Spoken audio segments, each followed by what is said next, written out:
Hello friends, welcome. Friends, satellite connectivity discussion has become the talk of the day. It is because of the excitement that it has created because of Starlink partnership with mobile operators, both Bharti and Jio, who are opposing the entry of satellite operators in a non-auction basis. There are a lot of discussion, lot of narrative, and they were pushing back. Now they have aligned with the same player who they were trying to exclude from the market or trying to impose cost on them by making the spectrum unaffordable through the auction process.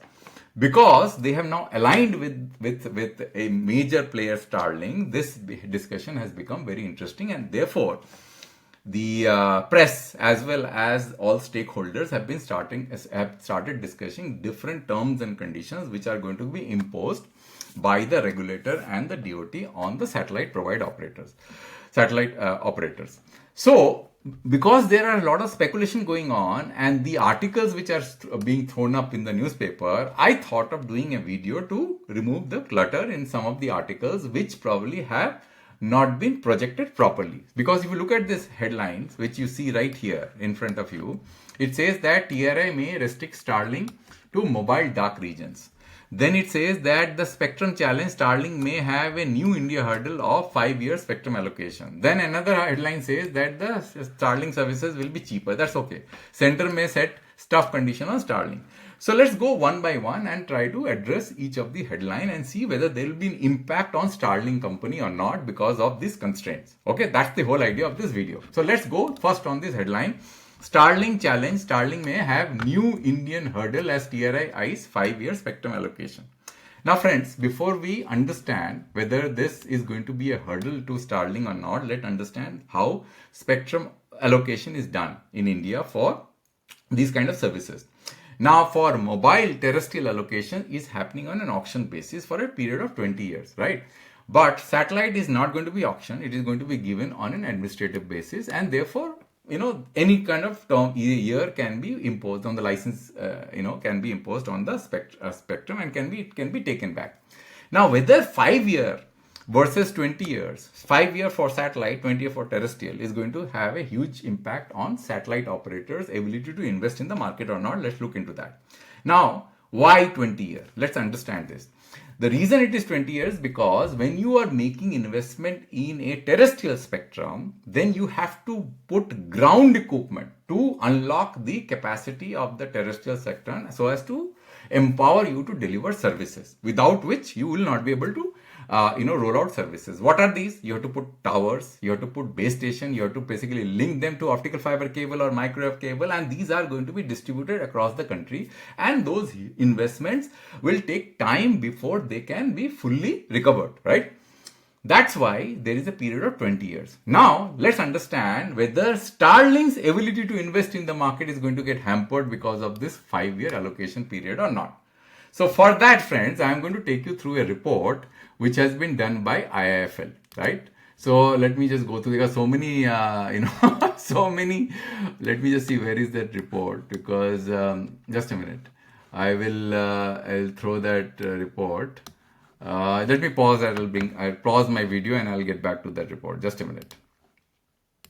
So here is this report. Now, in this report was done by IIFL Securities, and this report was done on when? This was on 27th November 2024. Now, if you look at this report, you will find in this report there is one table, and that table gives us the deployment of various satellites by satellite players. So if you see Starlink, OneWeb, Visat, Hughes, and every player has been listed here, and the number of the type of satellites have been listed here, and how many satellites are in orbit at the time when the report was done, and how many are in plan. Now, if you see, Starlink is the biggest player. It has got 6,426 satellites in the orbit, and they are planning to launch another 12,000 plus satellites, right? And the rest of the players are nowhere close to what Starlink is planning. Now, Starlink is not planning this 6,200 or 12,000 plus satellites only for India. This is for the whole globe, right? And India may be a small geography, and because these satellite services are premium in nature, the customer base may not be large. Though there will be definitely customer base, and Starlink will like India to be their important customer base for taking customers. But if India were to unwind the spectrum given to Starlink because of any reason whatsoever, this number is not going to get impacted anyway much, because Starlink is deploying satellite for the full globe, all over and mainly for areas where there is no mobile coverage. For example, in oceans, Antarctic Ocean, Pacific Oceans, and there are deserts, all over the place where people might go, and to track, freight tracking also will be implemented. So there are many things which they are visualizing before they are launching these satellites. Now these satellites, let's say if India were to take away the spectrum, which is being currently discussed here, that 5 years after which the spectrum will get unwinded, what kind of investment Starlink will make specifically for Indian territory? Let me ask you this question. There won't be any investment linked to the Indian territory. These are satellites for the full globe, and in India they will just deploy 1 or 2 gateways, and all their channel partners who will be selling, managing and installing services will be Bharti Airtel and Jio. So their investment in India virtually will be zero. So even if the spectrum is taken back, how does it matter to Starlink? They are not going to get impacted. Therefore, this whole 20-year spectrum rule for satellite services are not applicable, because 20-year spectrum rules are basically applicable for terrestrial network, because you need to do a lot of investment, and those are specific to the place where the spectrum has been granted. Satellite spectrum is spread throughout the globe, and that is why the investments are not done specifically for a particular market. The whole globe market is integrated as if that it is one, right? That is why the cost structure of satellite business is made in such a way that you are able to recover the cost and you are able to build the top line as much as possible. So if you want to give away the services as a very cheap, you may not be able to do so, because there has to be a certain amount of framework which you have to take into consideration. How much your top line, how much is your cost, and then how much is your profitability. And it is a business case which is done for the whole globe. The second point, which is very important, is that the satellites have to be decommissioned after a brief period of time. It is typically 5 years, right? It may be more, I don't know exactly, but FCC, I read one of the articles in FCC which talks about decommissioning of satellite. Why satellite has to be decommissioned? Because satellites are loaded with fuel to do fine tuning of orbit, because Earth is not perfectly round. When a satellite revolves around the Earth, it has to be fine tuned in order to keep them in stable orbit. Once the fuel gets consumed, then satellites are going to become loose cannon in the sky, and therefore it can pose hazard on the population of the Earth and property and life. So that has to be decommissioned, and typically it has to be decommissioned after 5 years. So the concept which is applicable in case of terrestrial network is not applicable in case of satellite network. So this is non-issue. For me, this is non-issue, right? Then let's look at the other headline, which says TRAI may restrict Starlink to mobile dark region. And the logic that has been used here is being quoted, some expert has quoted saying that today it is only about broadband. Tomorrow there will be a mobile integration. Therefore, in order to future-proof and take care of the interest of the mobile operators, this integration with mobile should be restricted only to mobile dark region, and they should not be allowed to operate in the mobile live region, because they will be in direct competition with the mobile operator. And this I find very hilarious. So let me explain to you why I am saying so. Now for that, you have to first look into the TRAI's consultation paper. Look at this TRAI's consultation paper. This TRAI consultation paper has, in page number 6, table number 1.1, lists the frequencies which the DoT has notified TRAI for assignment. These are the bands, the likely bands for assignment of frequencies to satellite players. Now these frequencies are non-mobile frequencies, okay? They will operate in parallel with the mobile networks, right? So they are not even visualizing mobile integration at this particular point of time, because mobile integration is an extremely complex subject. This recommendation or this consultation paper does not address any of the issues which will require a mobile integration, because if you look at what FCC has done when Starlink is working with T-Mobile, and I pull out some of the FCC documents also here, let me show you. So this is the FCC release, right? This is one of the FCC release which happened when This took place, I don't know where is the date, but anyway, so let's look at what it is saying. That if you look at the paragraph, it's saying that this is for Starlink with T-Mobile, right? It's saying that connecting consumer to essential wireless services where traditional mobile services not available. Because satellite and traditional mobile, if they are working in the same frequency, they cannot exist together. It is technically impossible. It will create interference, which I have explained in one of the slides, and I'll explain again in this presentation by using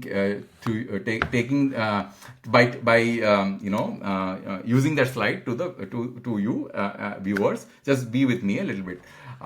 So there is another document which FCC had published at the time when this permission was given. It says that if you see through the lease arrangement, T-Mobile, SpaceX, Gentook satellites can enable consumers outside the range of T-Mobile's network to be connected while using their existing devices. See the word outside.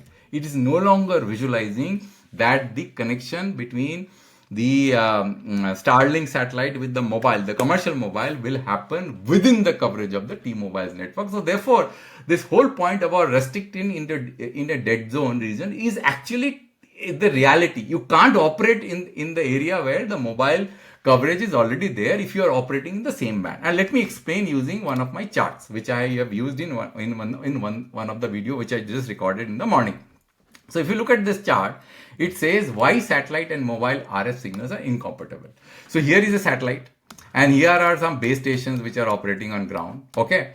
Now this satellite is operating in the same frequency band, let's say 700, 800, whatever frequency band, in order to the service to get integrated in the mobile phone, because the mobile phones are using commercial spectrum band. Now, if you are going to operate in a separate spectrum band, then those commercial mobile can't be used. So for that, the satellite has to operate in the same spectrum band. Now here, the problem is that if I show you, when the satellite is transmitting to the mobile, the distance may be hundreds of kilometers. When the terrestrial network is transmitting to the mobile, this may be few kilometers.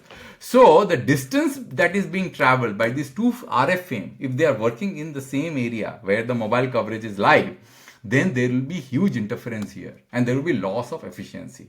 So this is not done. Satellites are always, if there is a mobile integration, the mobile integration will take place in area where there is no mobile coverage, so as to prevent this. Otherwise, your mobile network is going to become very difficult to use and it will become spectrally inefficient. You know, satellite is not going to add any value. Only way the satellite and the mobile network can overlap with each other if you are using a totally different band, maybe L band like Globalstar is using. Now for that, the problem with that is that Globalstar L band has to be integrated on the mobile device.